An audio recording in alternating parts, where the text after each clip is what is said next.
Louzande participa no torneo de cachibol e brilé interparroquial da Estrada. O pabillón deportivo do frontón da Estrada acolleu o primeiro torneo de cachibol e brilé interparroquial da Estrada. A cita tivo lugar o sábado 9 ás 5 da tarde. Esta actividade estaba dirixida ao alumnado do 5º programa Maiores en Activo do Concello da Estrada e con representación de 23 parroquias do municipio. A representación louzandesa correu a cargo de 8 alumnas do programa.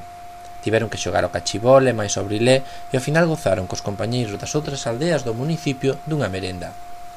O cachibol foi o que levantou máis expectación a pesar de que para moita xente era a primeira vez que xogaba. Trátase dun deporte parecido ao vólei, pero onde se pode agarrar a bola coas mans, procurando que non caia no chan. Xogan 6 persoas e teñen que dar 2 pases entre elas antes de intentar meter tanto no campo contrario.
You know